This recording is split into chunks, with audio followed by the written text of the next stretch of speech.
Welcome to Tamil டாக்கிஸ்.net. இன்றைக்கி நம்ம திரை விமர்சன நிகழ்ச்சியில் இயக்குனர் டிஜே கருசோ இயக்கத்தில் வெளிவந்திருக்கிற XXX3 படத்தை பற்றி பார்க்க போகிறோம். XXX3 இந்த படத்துடைய கதையை பற்றி பார்த்தோம்னா, அமெரிக்காவுடைய அத்தனை சேட்டலைட்டையும் கண்ட்ரோல் பண்ணக்கூடிய ஒரு டிவைஸை ஒருத்தன் அடிச்சுட்டு போயிடுறான். அந்த அடிச்சுட்டு போனவன் பெரிய கில்லாடியாக இருக்கிறான். அந்த கில்லாடியை பிடிக்கணுன்னா அவனோட பெரிய ஒரு அப்பாட்டக்கரை வச்சு தான் பிடிக்க முடியும். அப்படின்றதுனால அவனோட ஒரு பெரிய அப்பாட்டக்கர் யாரானா வின் டீசலை காட்டுறாங்க. வின் டீசல்கிட்ட போயிட்டு கேட்டால் அவர் ஏற்கனவே XXX இருந்தவர் தான். ஆனால் இப்போ அந்த வேலையில் சலிப்பு தட்டி போய் ஒதுங்கி இருக்கிறாரு. அவர்கிட்ட போயிட்டு நீ தான் வந்து நாட்டை காப்பாற்றணும், இல்லாட்டி நாட்டுக்கே பிரச்சனை வந்துடும் அப்படின்னு பில்டப்லாம் கொடுத்து அவரை உசுப்பேற்றி விட்றாங்க. அதுக்கப்புறம் வழக்கம் போல் அவர் வந்து சேர்ந்துக்கிறாரு. சேர்ந்த உடனே அவர் போய் வில்லனை அடித்து பிடிக்க போகிறாரு அப்படின்னு பார்த்தா அவர் போயிட்டு ஒருத்தரையாக செட்டு சேர்க்குறாரு. இவன் வந்து துப்பாக்கி சுடுறதுல கெட்டிக்காரன், இவன் பைக் ஓட்டுறதுல கெட்டிக்காரன் அப்படின்ட்டு ஒருத்தராக செட்டு சேர்க்குறாரு. அதே போல் அந்த டிவைஸை அடித்து தூக்கிட்டு போனவரும் ஒரு செட்டு வச்சுருக்கிறாரு. இவன் ஒவ்வொருத்தரும் ஒரு கில்லாடின்னு சொல்லி ஒரு 10-15 பேரை இன்ட்ரடியூஸ் பண்ணுறாங்க ஒரு தனித்தன்மையோட. இப்போது டிவைஸை அடிச்சுட்டு போனவனை வின் டீசல் போய் அடிக்க போகிறாரு அப்படின்னு பார்த்தா அவனும் XXXக்கு ஆதரவாளராக தான் இருக்கான். அப்போ எவன் தாண்டா இந்த வேலையை பார்த்தது, எவன் தான் வில்லன் அப்படின்னு கண்டுபிடிச்சி அவனோட சண்டை பிடிச்சி இவங்க என்ன பண்ணாங்க அப்படிங்கிறது தான் இந்த படத்துடைய கதை.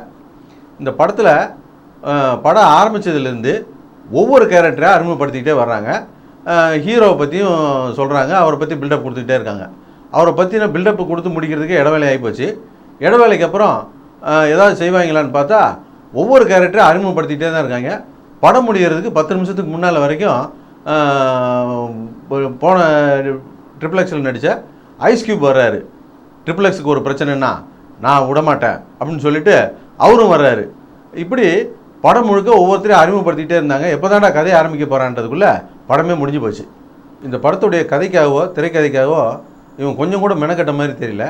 அதுக்கு மாறாக இந்த படத்துக்கு ஏற்கனவே XXXன்ற ஒரு நல்ல பேர் இருக்குது. அந்த பேரை காசாக்கணுன்றதுக்காக ஒவ்வொரு மார்க்கெட்டையும் பிடிக்கணுன்றதுக்காகவும் இந்தியா மார்க்கெட்டை பிடிக்கிறதுக்காக இந்தியாவில் அறிமுகமான தீபிகா படுகோனையும், ஹாங்காங் மார்க்கெட்டுக்காக டேனியோனையும், சைனாவில் ஒரு ஹீரோ இந்த டிஜே வருவாப்பில் அந்த பையனும் நடிக்க வச்சுருக்காங்க. அப்புறம் தாய்வான் மார்க்கெட்டுக்காக டோனி ஜாவையும், ஆஸ்திரேலியா மார்க்கெட்டில் அந்த ஷூட்டர் ஒரு பொண்ணு வரும், அந்த பொண்ணு ஆஸ்திரேலியாக்கார பொண்ணு, அப்புறம் பிரேசில்லேருந்து நேமாரையும் நடிக்க வச்சுருக்கிறாங்க, ஃபுட்பால் பிளேயரை. இப்படி ஒவ்வொரு ஏரியாவுக்கு ஏற்ற மாதிரி ஒரு ஆர்டிஸ்ட்டுக்குள்ளே சேர்த்துக்கிட்டோம்னா படத்துக்கு நல்ல வேல்யூ வந்துடும், கல்லா கட்டிடலான்றதுக்காக இந்த படத்தை பண்ணியிருக்காங்க. அவங்க இதுக்கு செலவழித்த நேரத்தை கதைக்கும் திரைக்கதைக்கும் செலவழிச்சிருந்தாங்கன்னா படம் நல்லா இருந்திருக்கும். நல்லா இருந்தால் யாருமே சொல்ல வேணாம், ஆட்டோமேட்டிக்காக படமே ஓடி இருக்கும்.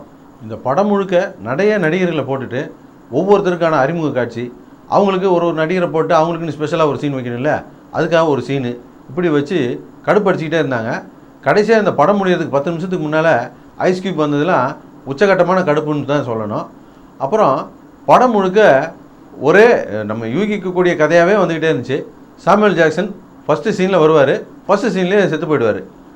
சாமுவேல் ஜாக்சன் எந்த படத்தில் ஃபஸ்ட்டு சீனில் வந்துட்டு அப்பயே செத்து போயிடுவாரா? படம் முழுக்க அவர் வரமாட்டார். நம்ம படம் பார்க்கும்போதே தெரியுது எப்படி இவர் படத்தில் இடையில பொழைச்சி தான் வரப்போகிறாரு அப்படின்ட்டு. நம்ம நினச்ச மாதிரியே படம் முடியும் போது அவர் வந்து உயிரோடு தான் நிற்கிறாரு. மொத்தத்தில் இந்த படம் எப்படி இருக்குது அப்படின்னு கேட்டிங்கன்னா, இது ஒரு மசாலா படம்.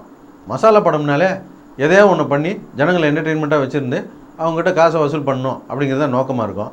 ஆனால் இந்த படம் நம்ம தேர்தல் கூட்டணி மாதிரி வெறும் கூட்டணி சேர்த்துக்கிட்டு ஜனங்கிட்டேருந்து காசை கொள்ளடிச்சிடணும் அப்படிங்கிற நோக்கத்தோடு எடுக்கப்பட்ட படம். இந்த கொள்ளைக்கு நம்மளும் உடந்தையாக இருக்கணும்னா இந்த படத்தை போய் பாருங்கள். இல்லை இந்த மாதிரியான படங்கள்லாம் வரக்கூடாதுன்னு நினச்சிங்கன்னா நீங்களே பார்த்து ஒரு நல்ல முடிவாக எடுங்க.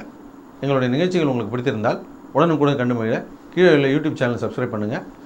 ஃபேஸ்புக், ட்விட்டரில் லைக் பண்ணுங்கள், ஃபாலோ பண்ணுங்கள். நன்றி, வணக்கம்.